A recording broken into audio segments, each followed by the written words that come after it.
C'est la grande question du jour. Y a-t-il, oui ou non, un conflit entre le SCO et le Paris Saint-Germain sur le dossier Gaëtan Charbonnier?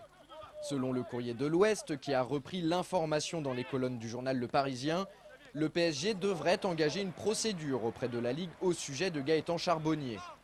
Le club de la capitale souhaite tout bonnement récupérer des indemnités de formation suite à la signature à Angers pour 4 ans de son ancien avant-centre.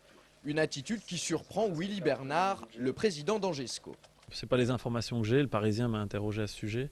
Je ne sais pas s'ils ont relayé mes propos, mais en tout cas, nous, notre position est claire. Pour nous, Gaëtan était un joueur libre. Voilà, il y avait plusieurs clubs qui étaient dessus, donc on a saisi l'opportunité. En aucun cas, ma position était de nuire au Paris Saint-Germain, bien au contraire. Donc, on a même, Olivier Piqueux a même passé un coup de fil à Alain Roche pour que les choses soient bien claires. Donc, pour moi, il me semble que les choses sont claires. J'imagine pas une seconde qu'il y a un recours du Paris Saint-Germain. Je ne vois pas sur quoi il nous attaquerait, mais bon, on verra. C'est vrai qu'on imagine mal le Paris Saint-Germain avoir gain de cause dans ce dossier. Le plus surprenant dans cette histoire, c'est que Gaëtan a été formé à Tours et non à Paris.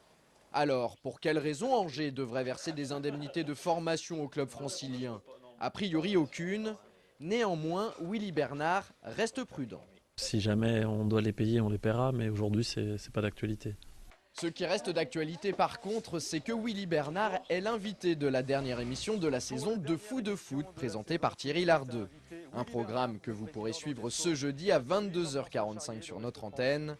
Au sommaire de cette émission, le bilan de la saison, la mise en place d'un centre de formation dans les années à venir et le projet du futur stade.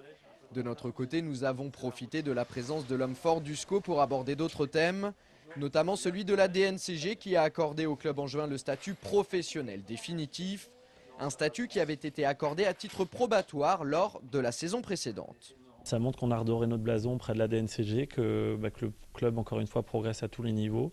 Et ça va nous permettre de travailler plus sereinement et d'être plus attractifs sur le marché des joueurs. Cette décision tombe à point nommé puisque le marché des transferts s'est ouvert hier mercredi. L'acquisition de ce nouveau statut devrait donc faciliter la venue de nouveaux renforts. Mais le président angevin compte également s'appuyer sur d'autres atouts pour finaliser l'arrivée d'autres éléments.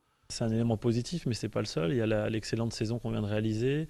Il y a le fait qu'on ait transféré, qu'on ait servi de tremplin à des joueurs comme Faïd, Ben Kalfala ou Paul Allo et Folou. Donc ça donne envie à des jeunes joueurs de venir chez nous pour progresser et franchir une étape. Et c'est ce qui fait qu'aujourd'hui, on peut espérer avoir une équipe solide la saison prochaine.